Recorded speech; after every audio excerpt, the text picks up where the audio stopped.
How's it going, Yankee fans? Welcome back to Fireside Yankees with your boys, Alex and Ryan. Today we're talking about the center field position. How do you replace Jason Dominguez until he's ready to go and take over the position full-time, hopefully sooner rather than later, but we're probably looking at a June-July situation after having undergone Tommy John surgery just a couple days ago.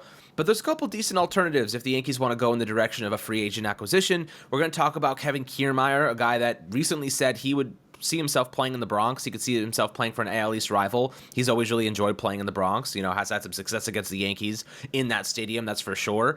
But I'm definitely curious to see, Ryan, you wrote a really great article detailing everything about Kiermaier, what he can offer. If you guys want to do a little bit more research on him and see, just how much he would bring to the Yankees or what he would bring at a pretty reasonable cost, go check out the article on Empire Sports Media. I think it was about it was yesterday morning it was posted. So you could go check it out if you look through a little bit. But ultimately, this is an interesting player to help supplement and smooth over a position that needs to be smoothed over for half of 2024. So, Ryan, before we dive into Kevin Kiermaier, how you do today, my friend? I'm doing good, and looking at the state of the Yankees outfield right now and the state of the market, they're going to need a center fielder. Obviously, without Jason Dominguez, that creates some complications. And this market isn't one ripe of center field talent. One of the biggest criticisms I faced when I wrote my article and when I published it was he's injury prone, he doesn't hit enough, and you can do better because you're the Yankees. Well, what's that better, right? What is that? Who is that healthy, under 30, cost-effective, not coming off massive surgery, proven major league bat, left-handed that you can just kind of sign and plop in center field? I know Cody Bellinger's out there. I don't know if I'm giving him $200 million. I don't know if I'm comfortable making that investment. Again, are you paying for what he is now or what he's going to be? If you're paying for what he is in the future, I don't think $200 million is the number, right? I know that we are in a world where, sport contracts are getting more inflated, and I am for players getting paid as much as possible. From a baseball interest, that is good for baseball. But if you're looking at it from a front office perspective and how they're going to handle things, they're trying to get as much value as possible because there is a budget, right? We can talk about how the Yankees should have, how do I put this? How the Yankees should have unlimited financial resources because in terms of revenue, they essentially do, but that's not reality, right? And we have to kind of base ourselves in reality. When looking at active contracts, there are a lot of big deals. There are a lot of big deals that haven't panned out very well. There are only 21 players in baseball that have gotten $200+ million contracts. Among outfielders, we're talking like Julio Rodriguez. We're talking Aaron Judge, Juan Soto eventually, Giancarlo Stanton, Fernando Tatis Jr. is technically an outfielder, Bryce Harper, right? Mike Trout, is Cody Bellinger in that same territory? I don't think so. So I wouldn't give him that contract, but that's just my opinion. Looking at Kiermaier, what he does really well is he's a great defensive player. 17 defensive runs saved, 12 outs above average. He's StatCast's best defensive outfielder since they started tracking defensive data back in 2016. Offensively against right-handed pitching, he has done a pretty decent job. I think he's a career 103 WRC plus hitter against righties. This year, that number's at 110. The Yankees are really good against left-handed pitching, and that's Kiermaier's biggest weak spot. This year he's been league average against them, but his track record as a hitter would suggest he's not a good hitter versus lefties. The Yankees are the sixth best team in terms of WRC plus against left-handed pitching. Their problem isn't getting guys who can hit lefties. Their problem is getting guys who can hit righties. And I did the math on this. If the Yankees had Kevin Kiermaier's WRC plus versus right-handed pitching this year, which is 103, they would be the 9th or 10th best offense in baseball this year. That is a huge, huge step forward from what they are this year, which is a bottom 10 offense.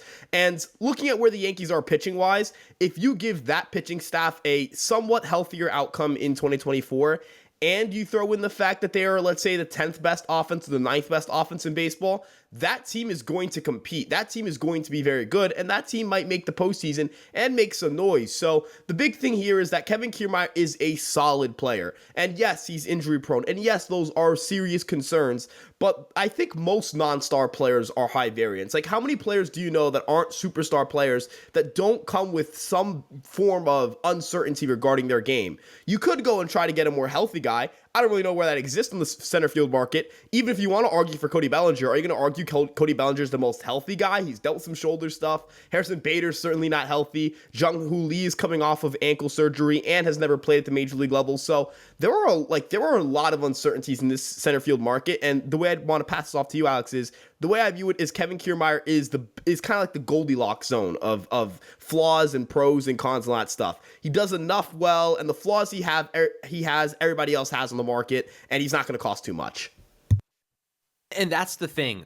You don't want to be like, I know a lot of people are focusing on Cody Bellinger right now. He has one. This is like a classic Yankee move where they go and they spend way too much money on a player who's coming off one really good season, and then they end up dropping like a rock. This is what we hope for Carlos Rodon, right? He comes in 2 really good seasons, ends up sucking cheese. And like, I don't want to go down that route with Bellinger over $200 million. You know what I mean? Like, those are the type of moves that strap you to the freaking electric chair, and not, have you rising into a playoff appearance. Those I'm scared of. Look, if we end up getting Cody Bellinger, I'll be excited because he's a really good bat and we need a really good bat. But at the same time, I'm going to be freaking nervous because of all the things that the Yankees have done similar to that haven't panned out. I'm going to be really nervous that another big contract like that coming off one really good season over the last 3 years, and the last 2 years have been really bad. It's a huge risk. Now, Kevin Kiermaier, and not even to mention the fact that Bellinger's a center fielder. He could transition to first base eventually, so you could eventually just kind of replace Rizzo with him. But at the same time, why would you go out and get Bellinger to be a half-season guy in center field? He's a really good defensive center fielder. You'd have to move Dominguez to left field. Theoretically, I don't know if the Yankees want to do that. It could be something they consider, but Kiermaier hit 267, 326 OBP this year. He's slightly above average, the 108 WRC plus, as you mentioned. Tremendous defensive player, has been for a really, really long time. Is he a crazy slugger? Not really. He hasn't hit double-digit homers since 2019 with the Rays, so he's not going to really step in and like offer you 20-plus homers a year, but he could probably hit double-digit in Yankee Stadium, given he's a lefty, so there is some value there, but I also just think like he's a guy that doesn't strike out a tremendous amount, 21.3% strikeout this year. He does hit the ball like relatively hard. It's just the elevation hasn't been there at times. This year, actually, 33.8% hard hit rate with a 3.7% barrel rate. As you said, like he's kind of in the middle of like he's not going to be a really expensive player because he's not that great at anything, but he's also not that really bad at anything. He's a great supplementary piece that could transition to and probably a reserve, like your fourth outfielder guy, in my opinion. The question is, if you're going to go out and get Kevin Kiermaier and you're like, yeah, like we're not going to start you forever, is he interested in something like that? Like, does he want to be starting every day? Probably, because he's a great defensive player.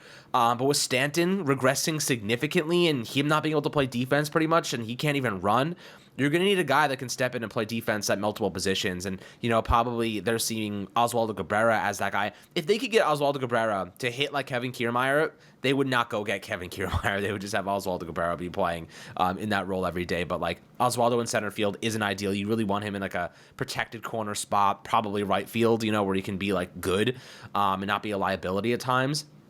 So, when it comes to the Yankees outfield, I'll bring up another name, Estevan Florial. Is there a way you see Estevan Florial making this team and making an impact next year? He's been pretty solid over the past couple of weeks, but do you think there's actually an avenue for him to fight onto this roster and make an impact next season, even if it's supplementing the loss of Jason Dominguez until he gets back? Is there a role for Estevan Florial? Is there a way for him to salvage what has been kind of a demoralizing couple of years? Yeah, it's a weird situation. Like, he makes good swing decisions in his small sample size at the major league level, and he has done this at the minor league level too, so I'm not just saying he's done this at the major league level and it's an outlier from what we're usually seeing. This is in line with what he's done at the minor league level. Good chase rate, swings in zone a lot. Like, he makes good swing decisions. It's really just the contact. I don't think you can make him a full-time starter. I feel like that would be a very, very big oversight on your roster. And you can always make him a fourth outfielder, right? As you mentioned, Dominguez isn't coming back opening day, right? Like, you don't envision him back opening day. And if he's back opening day, he's definitely not playing the outfield. So, you have a little bit of time where Dominguez is out, where you can kind of let some guys have some run. And I know that the first thought will be, well, what do? You're just going to cut him when Dominguez comes back? Well, he could be, right? Like, he could be DFA. That's not impossible. But the way I view it is, you have Stanton, you have, Florial, you have Kiermaier, these guys are going to battle to see who stays on the roster. I think healthy competition on the roster is a good thing. I think that's something they lack this year. And I know that's kind of a weird thing to complain about, or a weird thing to harp on. But Alex, never really felt like there was pressure on guys who were underperforming to play better because they didn't have the direct replacements. And, I'm not saying that the Yankees should, start creating an environment where players feel uncomfortable with struggling. I think struggling is part of baseball. I think it's part of the long 162 game season. But I don't think that's the situation we're in with Stanton. We're in a situation where for the last 2 years he's been, well, not 2 years, excuse me. He was very good in the first half last year. For the last calendar year, he has been highly ineffective, right? Like, he has been very not good since the second half of last year. He hasn't been very good this year. You have to have questions about his value on the roster. Florial is at least very fast. He's a pretty good defender in center field. You imagine that translates to left field and right field. And, I know we're getting, again, just thinking really big here, thinking big picture, right? With Kevin Kiermaier on the team, you don't have to play Dominguez in center field right away. Could that open up an avenue for him to return in DH? Another thing, right? If Dominguez does come back, if he doesn't necessarily profile the best in center field, boom, you have Kiermaier versus right-handed pitching. You could put Kiermaier out in center field, have Judge DH or play him in right field, have, have Dominguez DH or play right field, or maybe put him in left as you suggested earlier. The Yankees, I imagine, are also going to want to get a left fielder unless they trust Pereira, which not a bad plan if they trust Pereira. I'm not against that at all. But there are still moving parts in this team. Also having Pereira who plays center and right field as well will make you a much more versatile team, and that's kind of the big thing for me here. I want the Yankees to be versatile. I want them to be able to throw out different lineup combinations that optimize the guys they have. You can't make Stanton 25 years old again. You can't make LeMahieu 25 years old again. These guys are old, right? Like, they're just older players. But what you can do is put them in matchups to succeed. Stan and LeMahieu play very good against left-handed pitching, especially LeMahieu, who's a 117 WRC plus hitter, and you probably trust him a little bit more to hit at the later stages of his career than Stanton. In a situation where you say, all right, you know what? Against a very good lefty, we're going to sit Kiermaier, we're going to put Judge in right field, we're going to put Dominguez in center, we'll put Pereira in left, and then we're going to DH LeMahieu. Boom, you now have a pretty good lineup versus left-handed pitching, and then you mix things up against righties. You mentioned, well, will Kiermaier want to start every day? He's had one IL stint. It was a 10-day IL stint because of an elbow thing. Notably, no lower body injuries all year, which is big because he's coming off hip surgery. It was supposed to fix that, and he's reacted well to not playing on the Tropicana turf. Kiermaier doesn't play every day in Toronto, right? He's only played, I think he only has 380 plate appearances. He's probably going to fall short of 500 play. He's definitely going to fall short of 500 plate appearances. Probably get close to like the 400 to 410 range. That's a healthy number for where you would expect Kiermaier to be at with the Yankees. And I think that load management and having the guys, capable to rotate in and out of that lineup is important. Florial, another guy, is going to play a role here because he can hit lefties and righties. You can throw him in there as the everyday fourth outfielder. He's fast, be a pinch runner, late game defensive sub. Let's say you're up 6 runs, Judge is in right field. Screw it, throw Florial out there. You're up 7 runs, Kiermaier's maybe feeling a little sore, but he's good to play. You pull Kiermaier and you put Florial in center. Dominguez, you want to give him some rest and you want to build him up slowly as he comes back. You have Florial, right? Like, I don't think it's a bad thing if you don't give Florial the starting job out of opening day on opening day, even if you feel he's capable of being a good player or capable of being a major league contributor. You need as much talent as you can get, and I think this year showed us that it can fall apart very quickly with injuries, and you need depth. I think Kiermaier and Florial would help you in that regard.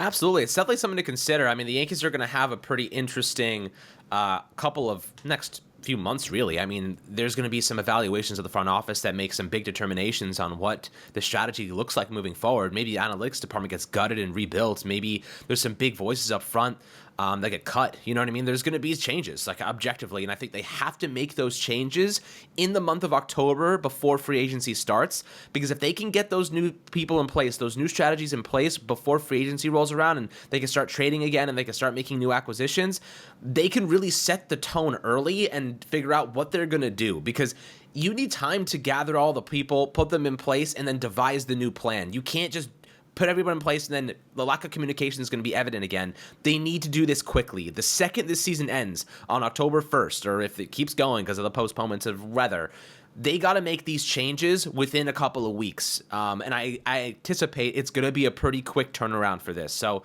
it's possible they've already started, Ryan. I'm pretty sure it's already been reported that Steinbrenner has already hired a third party to evaluate the team. So it's possible they've already dove into a lot of the root causes and to see what exactly happened to lead to the poor roster construction.